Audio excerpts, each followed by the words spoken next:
नमस्कार दोस्तों। आज हम लोग बायोलॉजी सीरीज के अंतर्गत मानव कंकाल तंत्र पढ़ेंगे। तो मानव कंकाल तंत्र के अंतर्गत इसमें जो भी थ्योरी एमसीक्यू बनने वाला जो पार्ट है उसको सारे चीज़ों को मैंने यहाँ को कवर किया है। तो एक एक करके सारा टॉपिक का यहाँ पे डिस्कशन करते चलेंगे।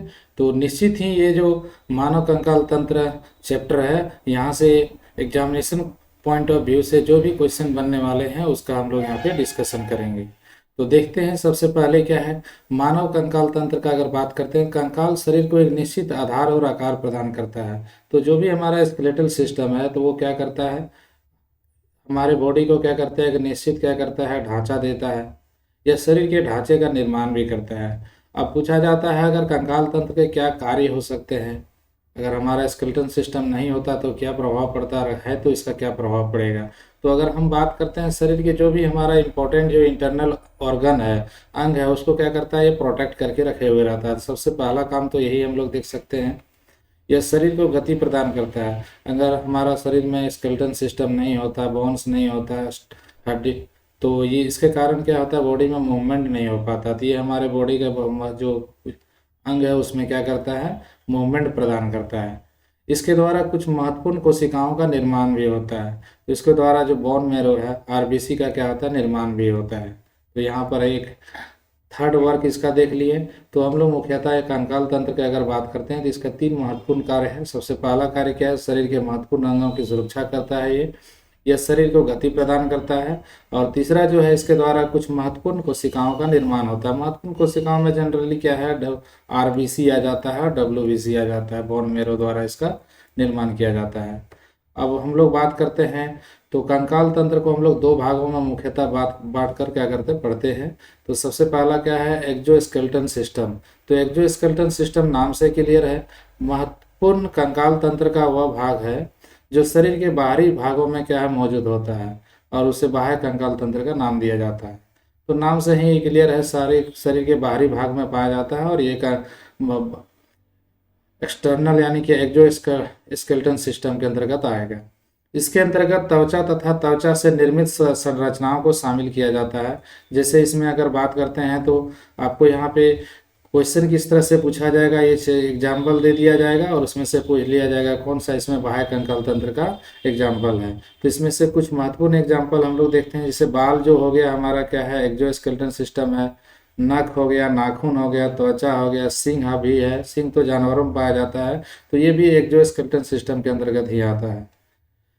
और एक्सोस्केलेटन सिस्टम का सबसे बड़ी बात है, ये मृत कोशिकाओं का बना होता है। जब ये मृत होता है तो उसमें क्या होता है, रक्त संचरण नहीं होता है ना, इसमें ब्लड का सर्कुलेशन नहीं होता है, ये क्योंकि ये डेड होता है। और ये पूछा जा सकता है एक्सोस्केलेटन सिस्टम जो होता है क्या चीज़ के बना होता है। तो सबसे इम्पोर्टेंट यहाँ से क्वेश्चन एग्जामिनेशन के लिए बन जाता है, केराटिन का बना हुआ ये पाया जाता है। ठीक है, इसको बना हुआ रहता है किसका, केराटिन का। ये इम्पोर्टेंट टर्म है, यहाँ से डायरेक्ट क्वेश्चन बन जाता है एग्जाम के लिए। आगे हम लोग देखते हैं एक एंडोस्केलेटन सिस्टम यानी कि अंतःकंकाल तंत्र।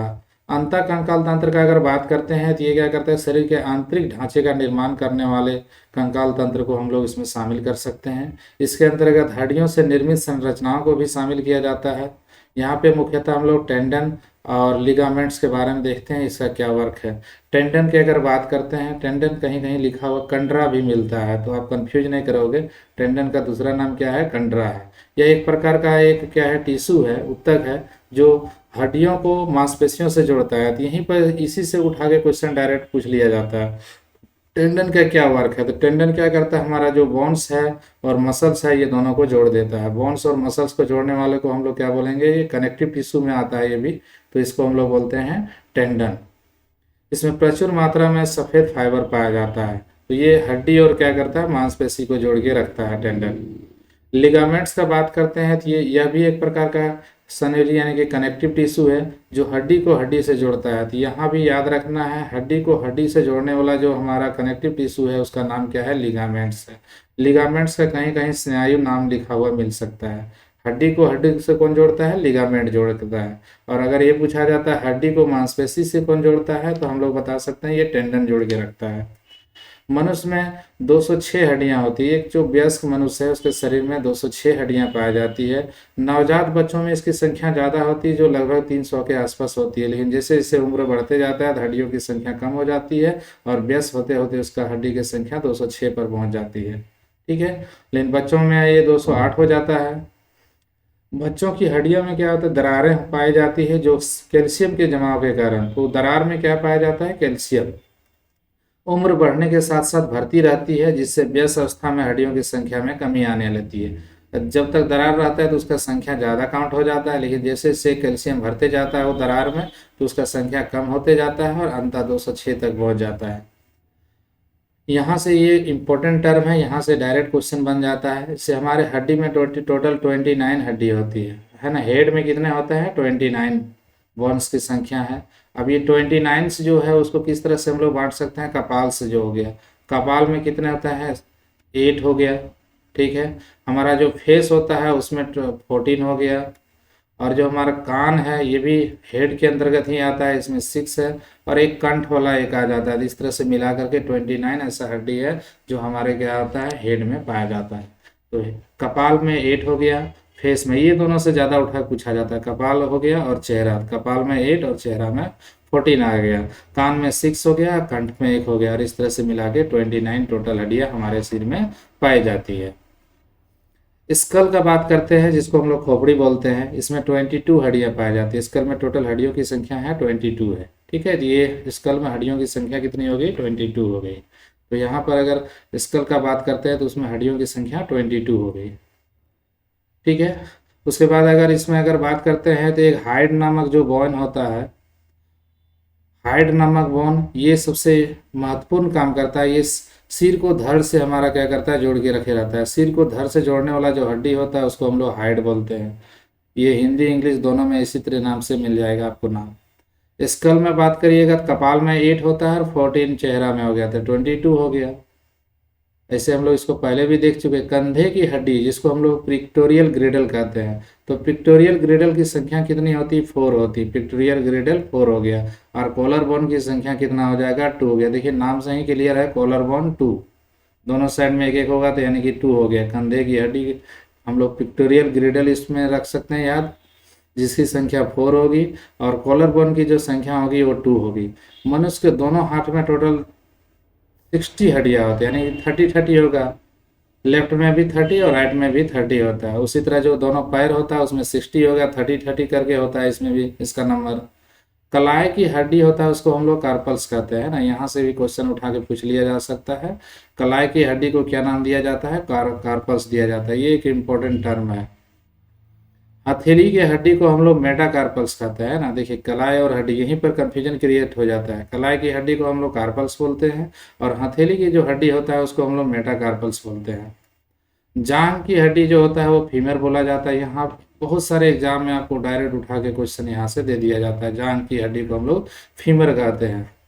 घुटने के हड्डी को क्या नाम दिया जाता है, पटेला। घुटने के हड्डी को हम लोग क्या बोलेंगे, पटेला बोलेंगे। ठीक है, और तलवे की जो हड्डी होती है उसको हम लोग मेटाटार्सल्स बोलते हैं। घुटने की हड्डी को पटेला और तलवे की हड्डी को मेटाटार्सल्स कहते हैं। एक बार फिर से हम लोग देख लेते हैं यहाँ पे, क्योंकि ये सारे इंपॉर्टेंट टर्म है। जो हमारा कलाई की रिस्ट की हड्डी होता है उसको कार्पल्स बोलेंगे, और हथेली की हड्डी जो होगा उसको हम लोग मेटाकार्पल्स बोलेंगे।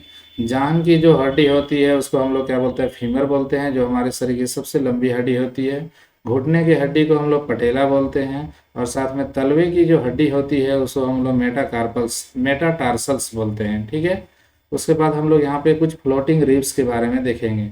पसलियों की संख्या जो होता है वो 12 जोड़ी होती है। 12 जोड़ी यानी कि 12 इंटू 2, यानी कि टोटल पसलियों की संख्या 24 हो गया। संख्या में पूछे तो 24 और जोड़ी में पूछे तो 12 जोड़ी होगी।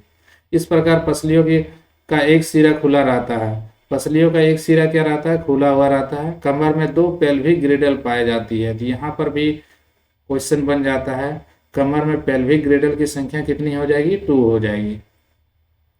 फ्लोटिंग रिब्स में अगर पसलियों की कुल संख्या बात किया जाएगा तो 24। कुछ महत्वपूर्ण बातों को हम लोग यहाँ देखते हैं। हड्डियों का निर्माण जो होता है कैल्शियम फॉस्फेट से बना होता है ना। कैल्शियम फॉस्फेट CA3PO4 का होल 2, ये कैल्शियम फॉस्फेट का फॉर्मूला है। इसको भी आप लोग को याद रख लेना, ये कैल्शियम फॉस्फेट। डायरेक्ट यहाँ पे उठा के क्वेश्चन दे दिया जाता है। कैल्शियम फॉस्फेट CA3PO4 का होल 2 कैल्शियम फॉस्फेट। हड्डियों में सर्वाधिक मात्रा में पाया जाने वाला जो तत्व होता है वो कैल्शियम ही होता है ना। सबसे ज़्यादा हमारा हड्डी में क्या चीज़ पाया जाएगा? कैल्शियम, जिसकी मात्रा लगभग 98% होता है। तो यहाँ से भी एक क्वेश्चन बन जाता है, जो हमारा बोन्स है उसमें मैक्सिमम जो एलिमेंट पाया जाता है उसका नाम क्या है? कैल्शियम, जिसकी जो क्वांटिटी अगर पूछा जाता है तो ये मैक्सिमम 98% तक कैल्शियम हो सकता है। स्टोंटियम की बात करते हैं तो वो भी स्टोंटियम में यहाँ पे इसका स्टोंटियम 90 देखते हैं हम लोग, है ना।